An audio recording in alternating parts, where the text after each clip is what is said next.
So today we're going to be talking about encephalitis, and basically it's just the inflammation of the brain, and there are several causes, but the most common is a viral infection, but bacterial infections and non-infectious inflammatory conditions can also cause encephalitis. Now we're going to be talking about the life cycle of encephalitis. So encephalitis is transmitted to humans through bites from infected mosquitoes.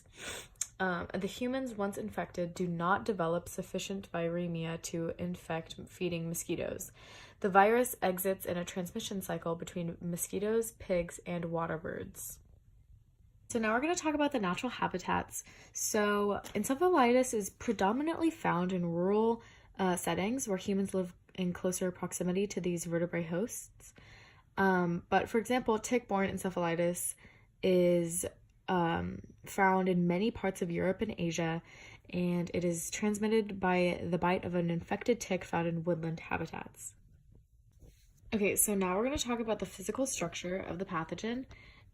So when encephalitis attacks, the capsid binds to viral RNA and forms nucleocapsid that is enveloped by the endoplasmic reticulum-derived membrane containing E and P RM. But in simpler terms, it just looks like this. Hey guys, so today I'll be talking about the high-risk groups and symptoms associated with encephalitis. The first question is, how does the initial infection occur? In encephalitis, it's most often due to viruses such as the herpes simplex virus, the varicella zoster virus, MMR virus, or the influenza virus. The second question is, who is most likely to develop this disease? It's more common in younger children or older adults. It's more likely to develop in people with a weakened immune system, and also more likely in mosquito or tick-borne regions, especially in the summer. The third question is, what is the biogeography of this disease? The most common reports of tick-borne encephalitis are located in the Baltic states, Russian Federation, and Slovenia.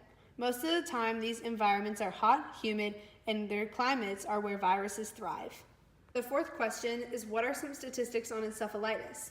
The herpes simplex virus encephalitis has a mortality rate of 30% with treatment and 70 to 80% without treatment.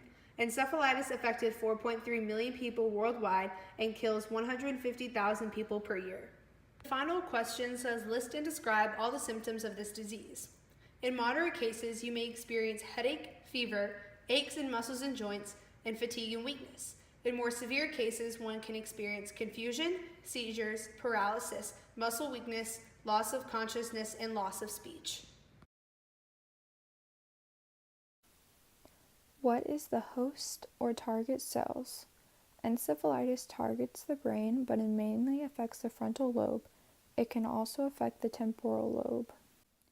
Exactly how does the pathogen cause the symptoms of the disease? Encephalitis is usually caused by the virus or infection, which has a capability to target or gain access to the central nervous system. This includes the brain and spinal cord. Include how cell damage and death, tissue damage, organ damage, or failure occurs. The virus causes the brain tissue to swell, which can destroy nerve cells, bleeding in the brain, and brain damage. Discuss the ways in which the pathogen can spread from person to person. Encephalitis is an airborne virus, and you can get it from coughs or sneezes from an infected person. How are individuals diagnosed with the disease?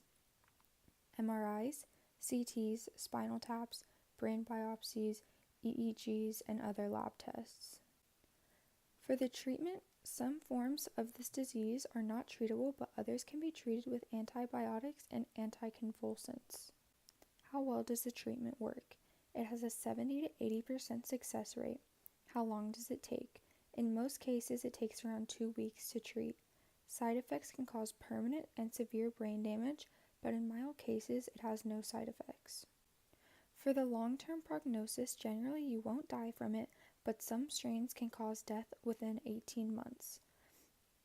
It mostly is curable, and how long does it last? 1 week to a couple months.